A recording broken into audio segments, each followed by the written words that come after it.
Hello friend, the following Bible verses tell us the great story that explains why the world is the way it is today. But before we begin, please take a moment to subscribe to the channel and press the bell for notification of future videos. Also, please check the video description for free resources that will help you to walk with God every day. God said, "Let us make man in our image, after our likeness." And the Lord God formed man of the dust of the ground, and breathed into his nostrils the breath of life. And man became a living soul. Then the Lord God planted a garden eastward in Eden. And there he put the man whom he had formed. And out of the ground the Lord God made to grow every tree that is pleasant to the eye, and good for food. In the middle of the garden was the tree of life, and also the tree of knowledge of good and evil.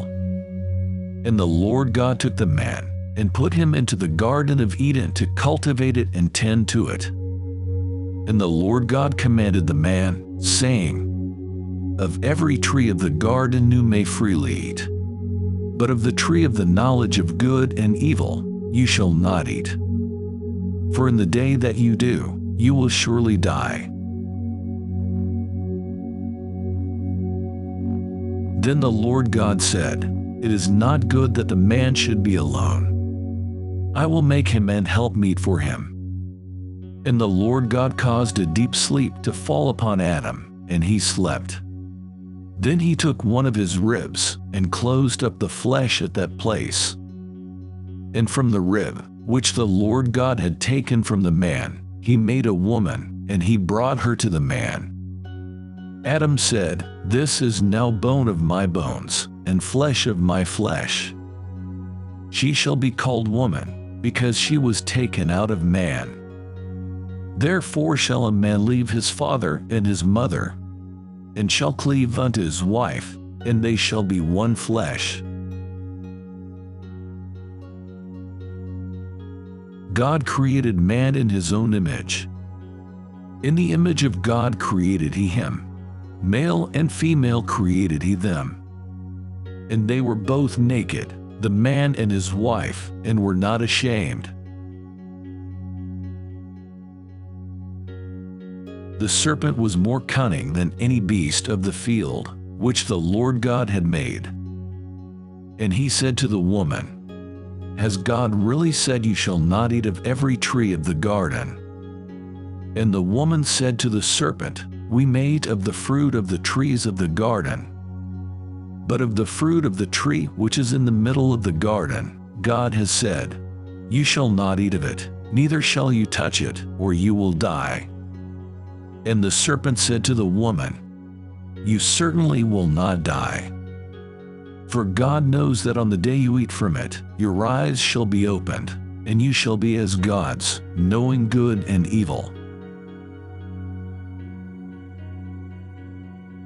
And when the woman saw that the tree was good for food, and that it was pleasant to the eyes, and a tree to be desired to make one wise, she took of the fruit, ate it, and gave also unto her husband with her, and he did eat.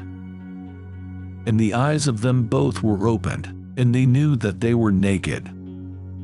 They sewed fig leaves together, and made themselves coverings. And they heard the voice of the Lord God walking in the garden, in the cool of the day. And Adam and his wife hid themselves from the presence of the Lord God, amongst the trees of the garden. And the Lord God called Adam, and said, "Where are you?" And he said, "I heard your voice in the garden, and I was afraid, because I was naked, and I hid myself." And he said, "Who told you that you are naked? Have you eaten of the tree, of which I commanded you not to eat?" And the man said, "The woman whom you gave to be with me, she gave me of the tree, and I did eat." And the Lord God said to the woman, "What is this that you have done?" And the woman said, "The serpent deceived me, and I did eat." And the Lord God said to the serpent, "Because you have done this, you are cursed above all cattle, and above every beast of the field. On your belly you shall go, and dust you shall eat all the days of your life. And I will make enemies of you and the woman, and of your seed and her descendant. He shall bruise your head, and you shall bruise his heel." To the woman he said, "I will greatly multiply your sorrow in childbirth, and in pain you shall give birth to children, and your desire will be to your husband, and he shall rule over you."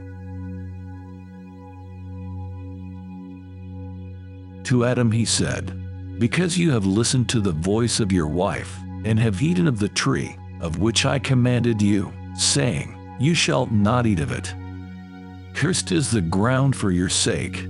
With hard work you shall eat of it all the days of your life. Thorns and thistles will grow on it, and you will eat the plants of the field. By the sweat of your face you will eat bread, until you return to the ground, for out of it you were taken. You are dust, and to dust you shall return." And Adam called his wife's name Eve, because she was the mother of all the living. Unto Adam also and to his wife did the Lord God make coats of skins, and clothe them. And the Lord God said, "Behold, the man is become as one of us, knowing good and evil. And now he might reach out with his hand, and take also of the tree of life, and eat and live forever." Therefore the Lord God sent him out of the Garden of Eden, to cultivate the ground from which he was taken. So he drove the man out, and he placed at the east of the Garden of Eden cherubims, and the flaming sword which turned every direction, to guard the way to the tree of life.